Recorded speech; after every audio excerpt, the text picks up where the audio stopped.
Nous sommes en automne, non loin de Ganges, aux portes des Cévennes, dans cette moyenne montagne de calcaire recouverte de chênes et de buis. La beauté de la chasse est sublimée par la difficulté. Il faut être patient, tenace et endurant, car c'est une chasse de montagne que l'on pratique ici. Je vous dis qu'en 65, quand j'ai commencé à chasser, on en tuait 7-8. Et c'était des gars qui étaient habitués à la chasse et des gens qui étaient du pays, quoi. Ils connaissaient la chasse par cœur.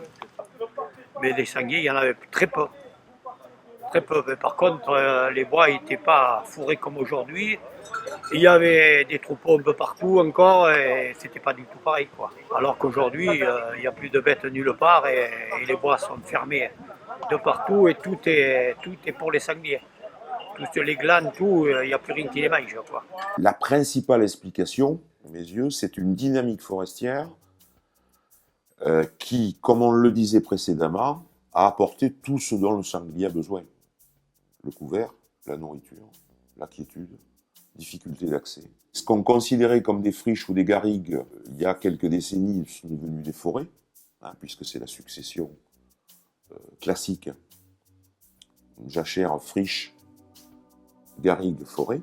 Là aujourd'hui, ça n'a rien à voir. Le pays s'est densifié en termes de végétation, beaucoup de chênes verts, d'eus comme on dit ici. Donc c'est une végétation qui est excessivement épaisse. Cette phase de réchauffement climatique a fait que la vitesse de croissance des végétaux a augmenté, que ce soit le pin, que ce soit le chêne, que ce soit bon.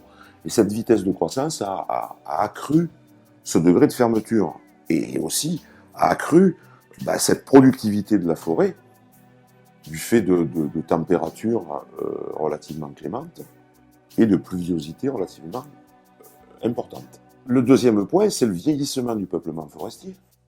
On sait que les chênes produisent donc des fruits, mais à un certain âge.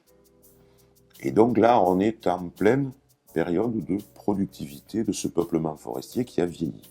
Qui a vieilli, donc avec une maturité qui lui permet d'accroître sa productivité en kilos de glands à l'hectare, par exemple, donc, ou kilos de châtaigne ou de frêne. Ici, on est sur un endroit où on a du chêne blanc, du chêne pubescent.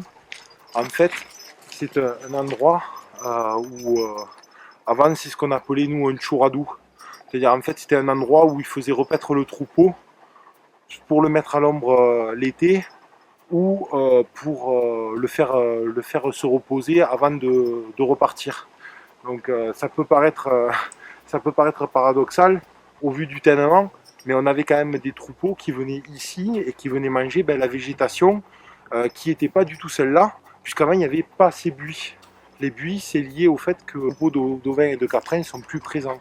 Et donc ces zones-là sont devenues des sortes de remises à sangliers, on va dire, parce que ce sont des endroits où effectivement il y a des chênes qui vont être nettement plus frais, notamment l'été, donc avec le chêne blanc qui a une bonne couverture, avec des arbres qui sont nettement plus hauts. Ce sont des arbres qui n'ont jamais été coupés, alors que le reste c'est de la forêt qui a été coupée essentiellement pendant la Seconde Guerre mondiale ou au lendemain de la Seconde Guerre mondiale pour faire du charbon de bois pour se chauffer.